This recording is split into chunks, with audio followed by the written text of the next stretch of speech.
And I like to introduce myself. I am genuine until I die. Okay? Now here's the thing. Alright? I really have been hearing a whole bunch of talks. Like a whole bunch of talks. Let's be honest here. Okay? Mind you, I'm fucking around with this shit. My bad. But anyway, here's the thing, right?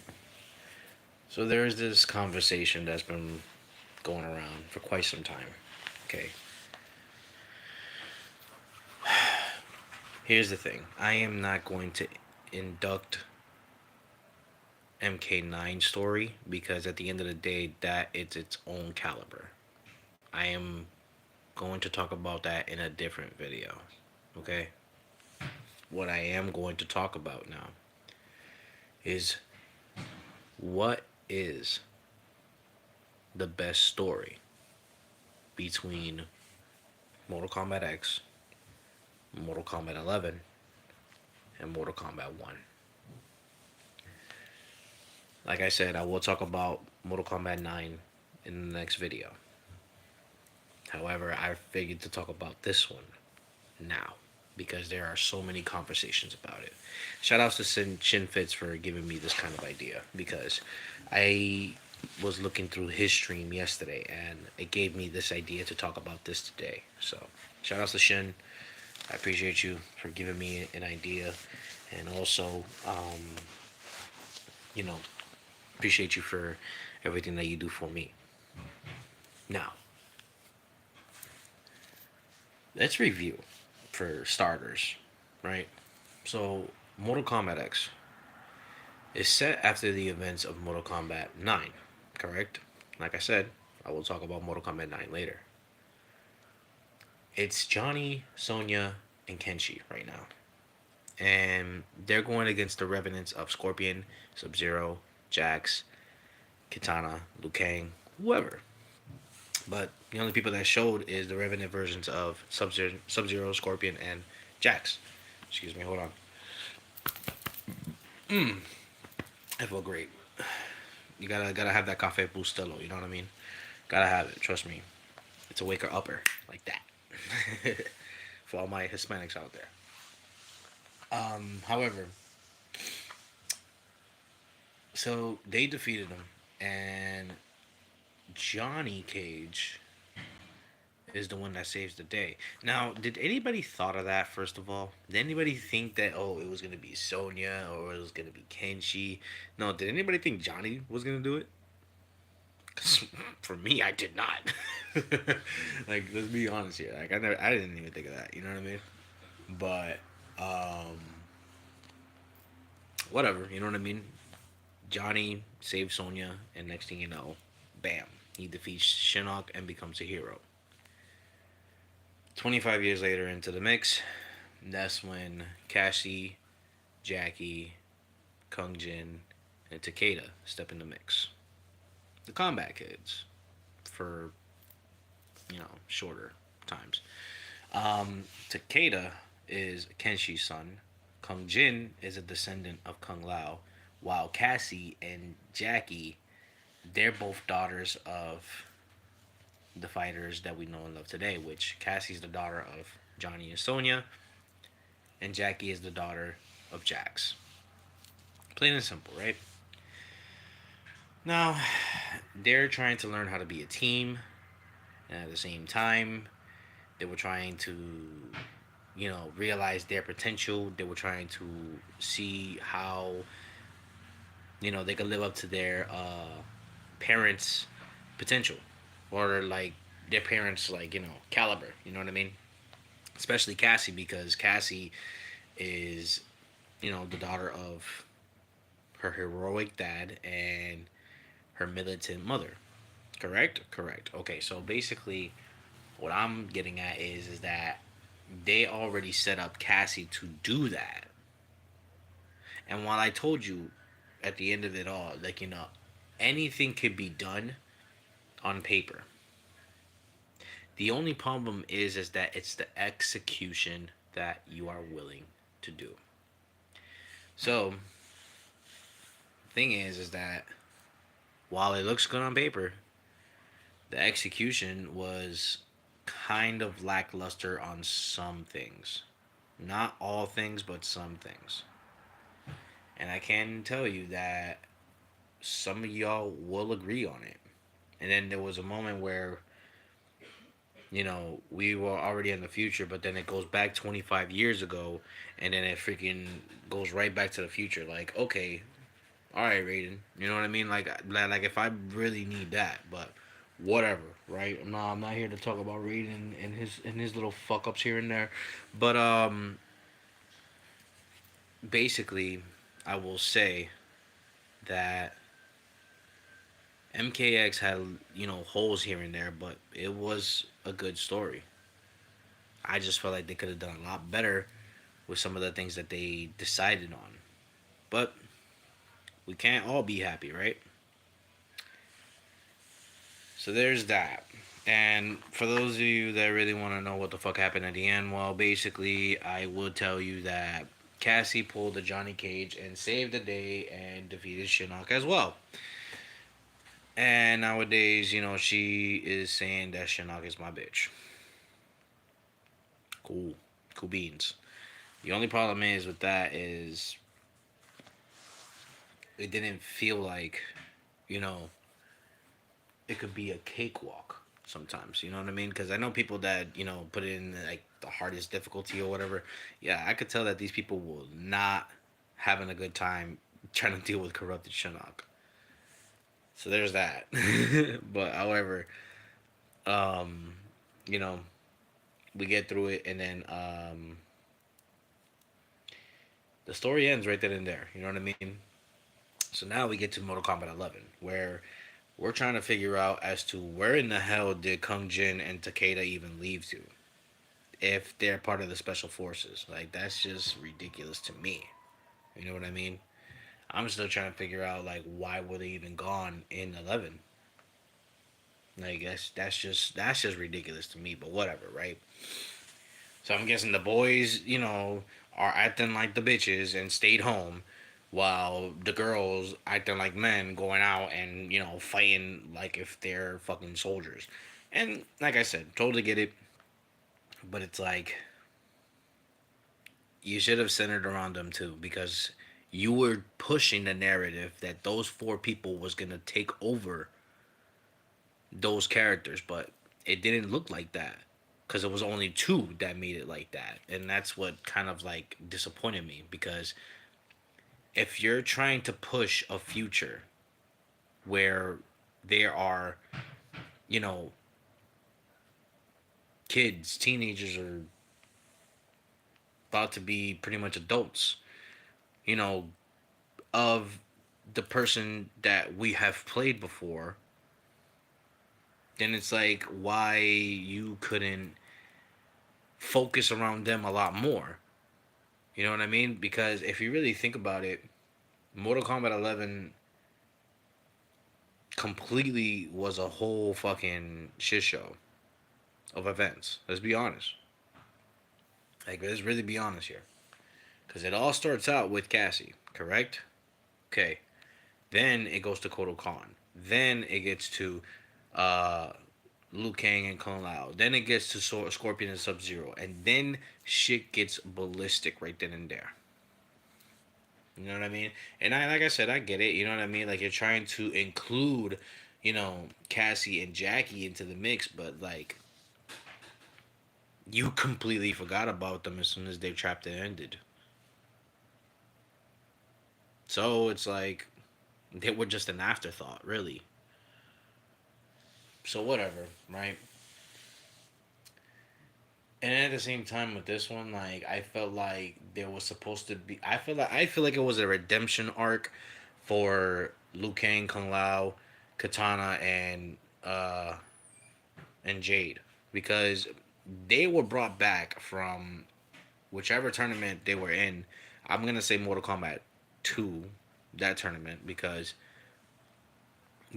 supposedly Kung Lao just defeated somebody, and then they got summoned to that timeline. So pretty much there was that, and that's where like I got kind of weirded out because I was just like, wait a minute, like, ain't we supposed to focus on the future? Why in the hell are we focusing on the past now? But whatever, I'm not gonna sit there and act like I'm one of their official Mortal Kombat speakers. You know what I mean? Because I'm really not. I'm just voicing out my opinion on this one, and at the same time, I'm here for it. You know what I mean? I'm here for it. I'm here to watch. I'm here to observe, and I'm here to play it out. See how it goes. Now, the thing is that there was great moments in that game where I felt like yeah, it was executed correctly. But if you think about it, um, there was some things that were not executed correctly, and one thing's for sure. Even though I love the fact that Devora was starting to break out, like as a person. Don't get me wrong. I played with Devora in MKX, but in Mortal Kombat 11, she was horrible to me. Now there are some people that definitely play Devora in Mortal Kombat 11 and they look flawless. Cool beans. She wasn't just for me in Mortal Kombat 11. In 10, hell the fuck yeah, she was. You know what I mean? I gave my best friend a run for his money because he was always fast with Melina, and I will always counter back with Devora. Shout outs to Mr. 1206 for that. Anyway, um, so we have gotten to the point where yeah, that happens, but also she was trying to do another thing where she kills a fan favorite. Mind you, there are some, like I said, moments where I felt like if executed right, then cool. Now, don't get me wrong. Devora killing Melina in that little kissing scene, that was grade A money. You know what I mean? Now, Devora killing Scorpion on the other end, that did not make jack shit sense because it was just one motherfucking stab. And the funny thing is that like Scorpion is one of those characters that he doesn't die. So how the fuck did he die there? But I'm not gonna question it, right? But like I said, right, there are some key moments that I feel like that were executed correctly and they were done right. And then there were some things that I was just like, could have been a lot better. But the difference is that Mortal Kombat X only had a little bit of that. MK11, however, actually had a little bit more than that. Because there was a couple of what the fuck moments. I can't even lie to you. You know what I mean? But there's that. Overall, the Revenant of Liu Kang decided to become a fire god after taking Raiden's power because Raiden said, I would rather save you than to kill you. And I don't blame him. Because if you keep on, like, reliving the act that, you're going to keep on fighting Liu Kang until the end of time and then it's still going to be the same result, then yeah, I would rather save you too. Now, don't get me wrong. I was shocked when this happened, like the first time, and I loved it from beginning to end. I love the fact that now we get to see another god instead of Raiden, and to a well-deserved person too. I just felt like they were kind of like straight to the point instead of like detailed about the whole thing. But I'm totally fine with it because this is when Mortal Kombat decided, hey, let's throw in a DLC, which was, you guessed it, Mortal Kombat 11 Aftermath. And this time you get to use Shiva, Rain, Fujin, Shang Tsung, and I believe I forgot who the hell was the fifth. Actually, no, the fifth chapter is pretty much at the end, and you get to really decide on who can you choose between Liu Kang or Shang Tsung. Which, here's the thing. For this DLC, I do gotta give their props because they tried to rewrite a story in Mortal Kombat 11, and I give it to them for that. But like I said, there was a couple of things that I was just like, you know, that could be better. But I'm very sure that you guys already knew that because at the end of the day, like I told you guys, I'm literally just making this video right now. So I really can't tell you as to like what, things that could have been fixed or what could be better. But I will come back to this topic and I will have that discussion. I'm just trying to like literally like give myself a quick review of the story and then figure out which one had the best story. And then in the next video, I will definitely explain myself and I will definitely explain key points that were executed right and key moments that were executed poorly. But I figured, to just give you guys the quick rundown of everything that I'm talking about. So, yeah, basically in Mortal Kombat Aftermath, they basically came back around after they were in the void, which I don't. They talk about, yeah, they were in the void, but the thing is that it's called DLC paywall. I'm playing. Shout out to Sonic High 8 XD for that shit. I can't even lie to you. Um, the thing is that they came back around and they told Liu Kang, "Hey, listen, buddy, you can't really control the time without the crown. So you gotta do what you gotta do, bro. But the thing is that you have to stay here, and we'll do it for you." When I first heard this shit, I was like, bro, do we not know? Do we not know Shang Tsung? Come on, get it together, guys. Like, the thing is that like I felt like there was so many fucking things that I was like, okay, this could have been a different take if done correctly, but I guess not. You know what I mean? And those two takes were, oh, if Shang Tsung were actually to follow his word, or if Sindel actually changed for the better instead of the worst. But like I said, that's just me though. I'm not gonna sit here and act like I'm one of the Mortal Kombat speakers here, okay? Um, one thing's for sure. Uh, you know, Shang Tsung reverted to his evil ways. Sindel was tricking Kitana and everybody else the whole fucking time. And there was a moment where like evil was actually looking strong at one point, which was the Sindel and Shao Kahn chapter. That was great. That was a great chapter, to be honest with you. However, let me just say, you're talking about uh that you will take Sonya and what's it called? And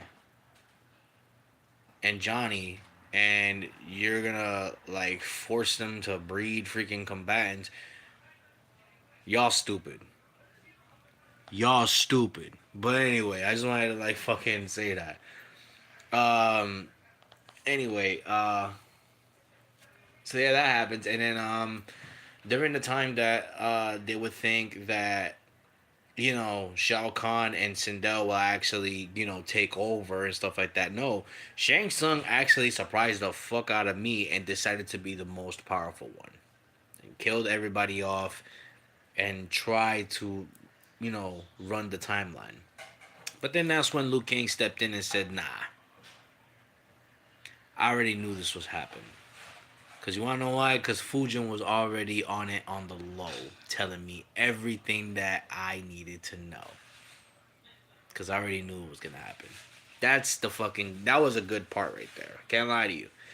Cause that just made me realize that yeah, Liu Kang can be cold blooded too, but it all depends on how the hell he can handle that. And he handled it great because at the end of it all, he was just waiting on the right timing for him to just jump in and be like, "Cease, or you will kill us all." So we get to the final part, which it revolves a 1995 classic fight between Liu Kang and Shang Tsung, or if you want to be really technical about it, 1992 fight, which will bring it back to the first Mortal Kombat between Liu Kang and Shang Tsung, but in different circumstances. Between both of them, to be honest with you, between the movie, between that first game, and between Aftermath, yeah, this is a whole different circumstance because they're both at their most powerful, and it all depends on how you choose or who you choose to be exact. Because if you would pick Shang Tsung, he erases Liu Kang completely, takes the crown, makes Raiden and Fujin their his slaves, and basically becomes a gargantuan version of himself and says it has begun. If you pick Liu Kang, he basically erases Shang Tsung from history, takes the crown, and reverts the history, and actually goes and creates a whole new timeline where he meets up with the great Kung Lao and tells him to prepare for whatever Mortal Kombat that they had. Now, don't get me wrong.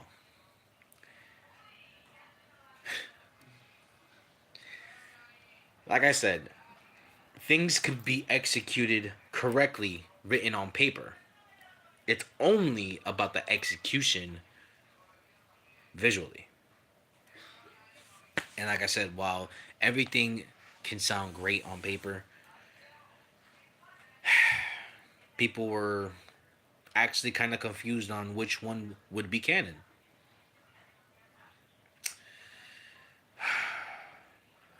And like I told you, Mortal Kombat 11 has their what the fuck moments, but they tried to pretty much fix themselves in Aftermath. Which I gotta say, at the end of the day, it's still just a good story. It's not a great story, it's not one of the best ones, but it's a good story. Now, for the next title, look, I think personally it could have been literally like the whole story of Liu Kang being the Elder God and training the Great Kung Lao for a tournament, and I thought we were gonna get a whole slab of new characters off rip. I felt like we could have had a whole bunch of new scenarios and new characters and a whole new story off rip. That's what I thought personally. However, that wasn't the fucking case. Turns out that he just rebooted the timeline and took every character that he knew and made it his way. And then whatever happened happens there. But they wanted them to realize that he is just a protector. They don't want them to realize that he is the creator. Well, did that went to shit right after that. But anyway, I'm jumping the gun here. So Mortal Kombat 1, okay? It starts off with Shang Tsung pretty much basically being a merchant. And he fails. Gets his ass whooped, and he's a poor guy. Someone who imitates Kronika basically tells him that, hey, listen, buddy, I don't know what the fuck you even trying to tell me here, but at the end of it all, you could be the greatest, you know, you could be the greatest sorcerer of all time. You know what I mean? So he takes that idea and he basically, goes with it. Mind you, we get an introduction of young Raiden and Kung Lao, which I ain't gonna lie to you. Y'all need to do something with Kung Lao. You gotta stop with this arrogant prick or arrogant asshole type of fucking person. Y'all need to stop with that shit. Do something with him. Because it's funny how you guys do that, well, change like people and their personalities, but yeah, you can't even change Kung Lao and his fucking personality. Like, come on, man. Like, I don't know, man. It just feels kind of like fucking weird that Kung Lao is still an arrogant fucking prick, and I'm sick of that shit. Like, at some point, that nigga needs to get humbled. Anyway, whatever, right? So now we're trying to get to this point where we're gonna meet everybody else during the fucking time. So during the time that Kung Lao and Raiden becomes farmers, and they go eat at Madame Bo's, which, let me tell you, that is the female version of Boraicho. If anybody wants to literally at me on that and try to fight me about it, come at me, bro. Because at the end of the day, bro, I'm literally letting it be known right now. Madame Bo is the female version of Boraicho. Let it be known. But continue on. The thing is, the Lin Kuei shows up, and it's Scorpion, Sub Zero, and Smoke, and the Lin Kuei warriors, right? Now, we actually get a first look of Bihan, which fucking awesome. You never get to see that motherfucker at all. Never get to see him with his mask off, nothing. So to see him for the first time like that, fucking awesome. Now for Kawhi Liang though, I felt like he should have never became Scorpion. I felt like Hanzo Hasashi should have been Scorpion regardless. But you know what? It's fine. Because I feel like something is going to get executed in the next Mortal Kombat, depending on if they ever work on the next one because of all of you guys. We'll get to that later. So the thing is, we see that, and then we get to see Johnny and Kenshi, which Johnny is still the same fucking person, but at least he's learning quickly how to not be an arrogant asshole. See, that's the character development that I like to see. You know what I mean? Because you couldn't do it with Kung Lao, but you'll do it with Johnny Cage. That's some crazy work. But whatever. I'm not here to judge it. Whatever. Because I still played it and I still had a good time with it. So Kenshi is a member of the Yakuza, which kind of blew my motherfucking mind away because he is just a warrior in the previous timeline that got blinded by Shang Tsung, and he just pretty much sought his revenge for that. Now he is a member of the Yakuza who is trying to get himself out of it and make his own clan and become strong. However, we still get the same result that he still ends up being blind, but instead of Shang Tsung actually blinding him, it was actually Melina. And it was an accident at the end of the day. You know what I mean? Because she is wilding out. We'll get to that later. So Liu Kang gets all of them together in Johnny Cage's house and basically explains that, hey, listen, there is a threat coming. We need to figure all this out now. Cool beans. So now we get to um is it Raiden? That's in this. Okay, yeah. So now we get to Raiden, right? And then he fucking wins between who would be the chosen one to own the lightning ability or the lightning amulet. And Raiden wins, and he gets there. He gets it. He tries it out. He's like, I never felt this type of power before. And he's like, easy, it's okay. You'll get used to it. During the time that you'll be in the tournament. So they went to the tournament up in Outworld because they go back and forth whether who Earthrealm hosts it or Outworld hosts it, right? So they do that, and Outworld is hosting this one. So now it's Raiden, Johnny, Kenshi, and Kung Lao, and all of the Shaolin monks with Liu Kang going to Earthrealm to do the tournament. Now, mind you, the thing is that I get it completely, but you couldn't get anybody else to fight. It was just Raiden. All right. So whatever. We had literally the longest chapter on that, where basically you fight with Raiden. You know, as the deciding who gets the lightning amulet, and at the same time with him in the tournament. So that's the longest chapter. Then afterwards, you get to the part where shit gets real ballistic. Now Shang Tsung is trying to get themselves going, and then Kenshi, Johnny, and uh, was it Kung Lao? I don't even know, but just know that they were going out there to Outworld to find out what the hell Shang Tsung was doing. During the time, uh, Shang Tsung was trying to cure Melina of her Tarkat disease, which we will talk about that in another video. Like, if Tarkat is actually a good thing to be called a disease, or should have they just be born with it? You know what I mean? But we'll talk about that in another video. So let's let's just continue on, right? So basically, Melina is infected with Tarkat, and Shang Tsung knows how to pretty much take it down.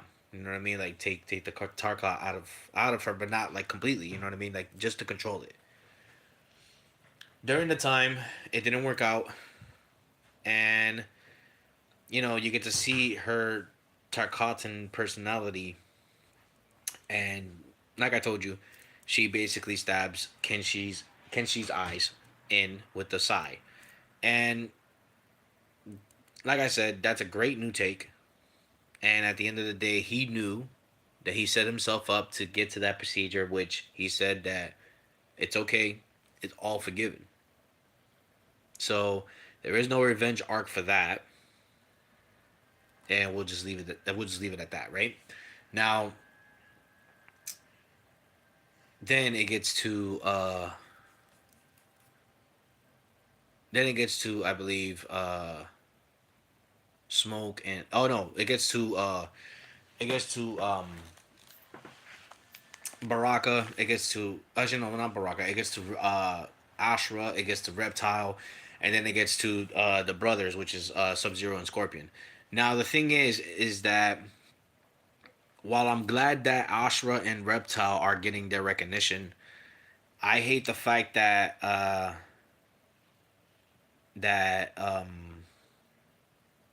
everything just kind of went too quick. You know what I mean? I felt like they could have been a little bit longer, but you know what? It's fine. I'm totally fine with that. Whatever. The Sub Zero and the Scorpion deception, saw that coming. Come on. Who didn't think that Bihan was gonna betray? Come on. If you guys didn't really pay attention to back in the day, Bihan was evil, and basically this was gonna happen the same way, but with different circumstances. So there's that, and Kawhi getting a scar from Bihan is crazy work. I will give him that. That was a great execution, and I feel like there's nothing else that could be said about that. That was great work. But I think personally, like I told you before, you know, Kuai Liang should definitely get ready to become the next Sub Zero, which we'll talk about that more later. Um, so now, we get to the part where you know Scorpion had to pretty much separate himself with Sub Zero. and Smoke actually decides to back up Scorpion instead of Sub Zero, which again, totally expected. Um, However, like I told you before, you know, it would be better for Kuai Liang to definitely make Lin Kuei that actually means exactly what it means when he made that in the previous timeline. But anyway, whatever. I'm not here to judge that. So there is a moment where like all of the combatants meet up together and they try to find out how can they take out Shao Kahn, Shang Tsung, Havoc, uh, Quan Chi, and uh, and the Titan version of Shang Tsung because now we get to see that the Shang Tsung in the new timeline was getting played by the Titan Shang Tsung that pretty much kind of showed in Mortal Kombat 11, which I will tell you, both endings are canon. Okay, so that's where everything just kind of like mind boggled me because at the end of the day, you guys all thought that uh, the Liu Kang ending was canon, but as soon as Shang Tsung showed himself after he was disguising himself, it kind of made me realize, damn, so both endings were canon. I'm cool with that. So we get to the part where now we're in the final chapter. They're planning out everything, and they meet up at the pyramid. Which I gotta tell you, Mortal Kombat Armageddon vibes. You love to see it. Um, but that's where I feel like Blaze would come in too, because how did you get the pyramid? That's where I'm at with that whole like scenario. But we'll get to that later. Um, So the final chapter states that you basically pick the character, and you basically find out as to how many fights will you do and what type of different characters will you, go up against. Mind you, for me, uh, I forgot who the fuck I picked. I think I picked Scorpion, but yeah, I uh, I did that, and went from the bottom to the top of the pyramid, and then I fought with whoever I took. And then basically Liu Kang erased Quan Chi and Shang Tsung, and then after that it was just everything was back to normal. Now I will say there are some of the things that, like I said, executed on paper, great, but to execute it visually is a tricky one. And I feel like the ending of the original Mortal Kombat 1 was kind of lame. Because, first of all, let's just say the fights in the pyramid, completely great. It was the final fight that was like, wow, this could have been a whole lot better. Um, and also kind of the ending too, because like you don't even get to see like the character that you picked. You know what I mean? Like you just pretty much see Liu Kang's timeline, and you get to see Johnny, Kenshi, Kung Lao, and Raiden talking with Liu Kang and Madame Bo, basically about like what can happen in the future, whatever, right? Um, Now we could jump into the DLC, which if any of you guys never played it, I would suggest to cut the stream right now and come back to me like in 5 minutes. That's exactly how long it fucking took. It took 5 minutes. So Chaos Reigns is basically a story about the Lin Kuei and the Shirai Ryu. Okay, it's basically about Scorpion, Sub Zero, Cyrax, Sector, and surprisingly enough, Noob Saibot, with Havoc being the main antagonist. Which, shout outs to Havoc, because he did try to actually be a threat. Unfortunately, didn't work out like that. Now, here's the thing. While I love the execution of it, I still felt like there could have been a lot more work that needed to be done. Um, Tanya had the longest chapter in that story. Um, Rain, I feel bad for completely, seeing him die in that. Also, I like the fact that Scorpion looked great in his wedding attire. Uh, for Sector and Cyrax being females, shut the fuck up. Cause what, you think I was gonna like, talk about it like that? No, fuck that. If you guys really think about it, they are the same fucking robots. No matter if male or female. You guys just love to criticize just to fucking criticize. You know what I mean? So, for one, shut the fuck up. And two, who fucking cared? Cause guess what? I'm betting $5 in a nickel. You still picked them, didn't you? Enough said. Anyway, they were great. I just felt like for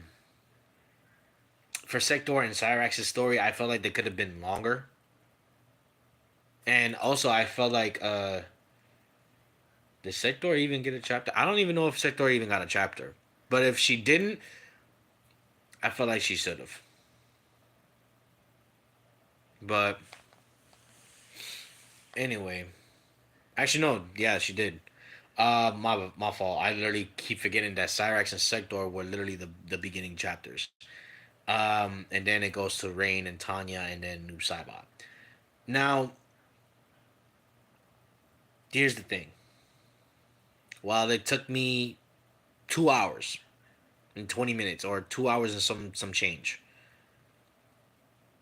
I gotta ask if they were rushing this one, because I felt like they kind of did with this one, because they were trying to, like, give them something, for them to just digest, until like they actually do have something better planned. And I'm all in for that.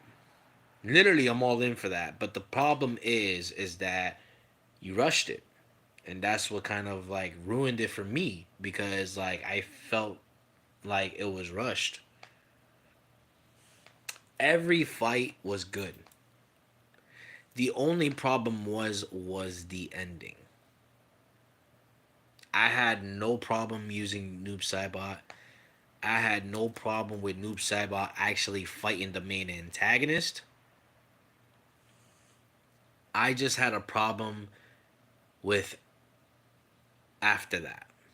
And I'm talking about like after Noob Saibot was captured by Liu Kang and Geras, so that they could fix Bihan. I'm talking about literally after that. Why did it feel like the ending was kind of rushed? Because Scorpion talked to Cyrax and told him, hey, join the crew. And that's it. Like, and there was no after credits, which is even worse. So something told me that that was not gonna work out. And I hate that, because I felt like that could have been a whole new other, like,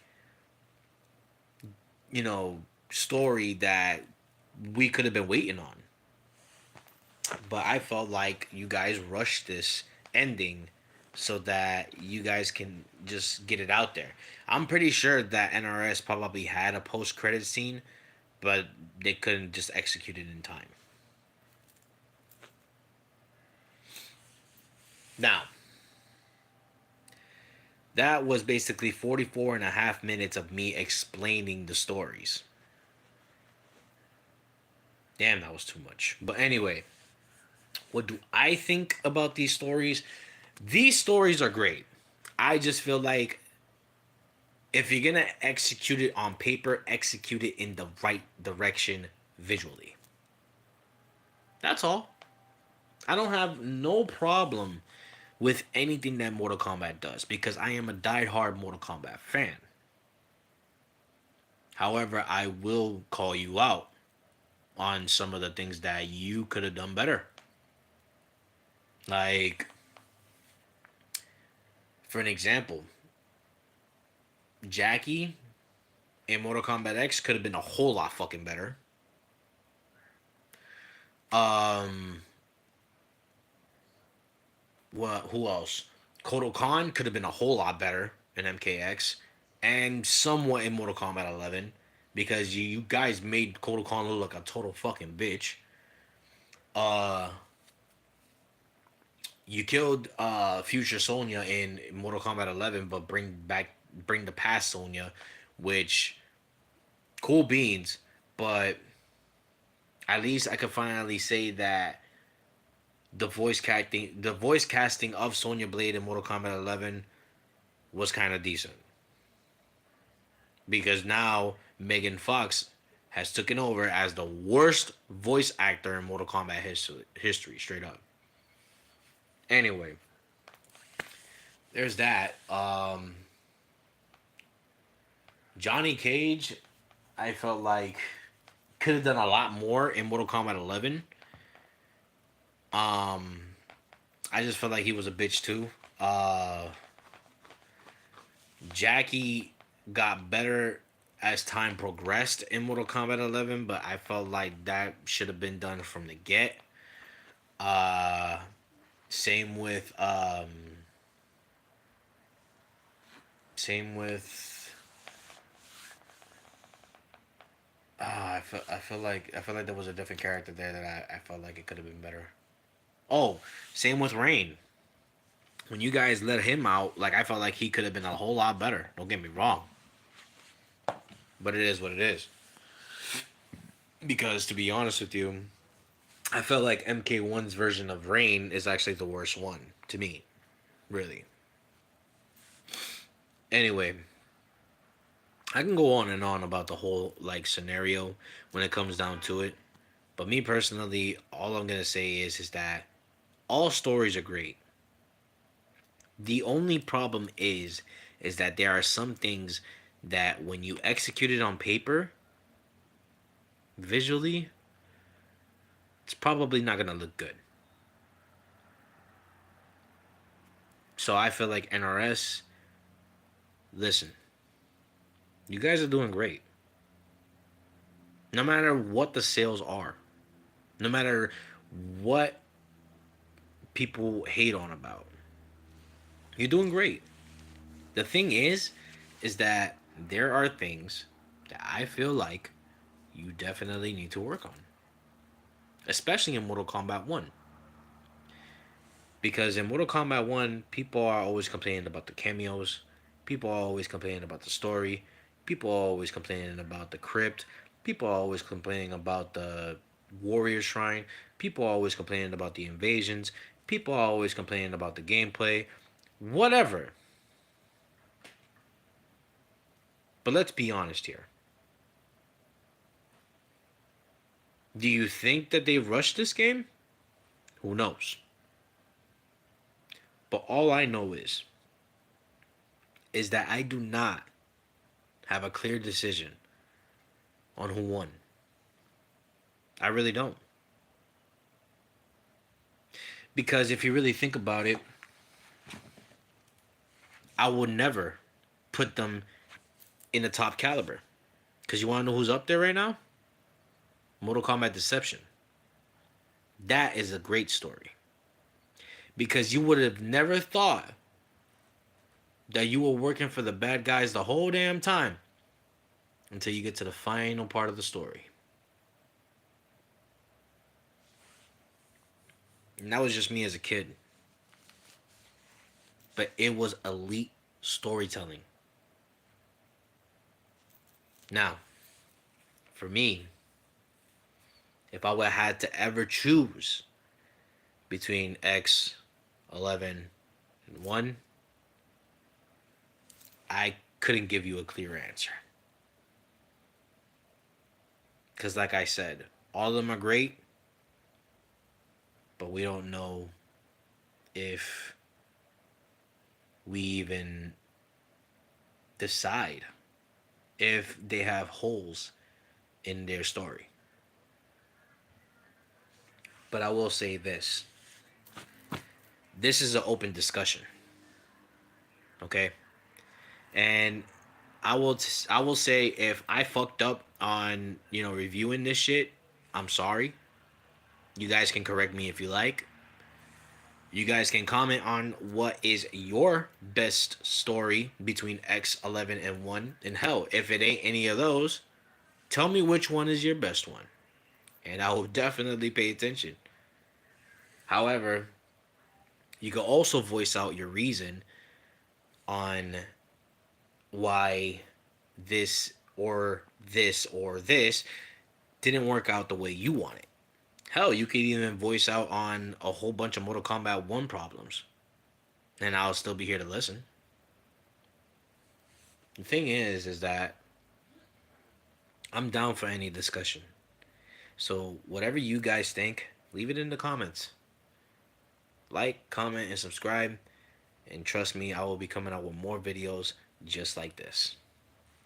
At the end of it all, I really need people to understand that Mortal Kombat is here to stay forever.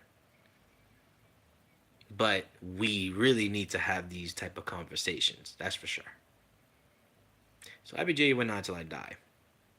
This is a whole lot of game shit / Twitch. Thank you for watching this video. If you guys got this far, like real shit, like I said, like and subscribe. You guys are amazing for watching it. And I would like to hear your opinions. I would love to literally sit down with you and actually comment with you on why do you think this is the best, or why do you think any other older titles are the best? And also, I would love to hear any problems from 10, 11, or 1 that you guys didn't like at all. I would love to hear everything that you guys wanted to talk about, because I'm here for it. Okay? So,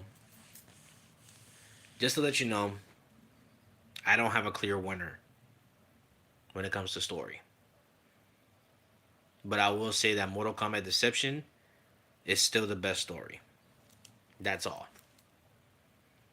And if it comes down to me deciding which of those recent 3 titles would be the best story for right now, I can't give you that answer. But maybe you guys can convince me. We will see. Until then, I'll be J1 until I die. And I will see you guys in the next video. Peace. And I'll be back soon. Promise.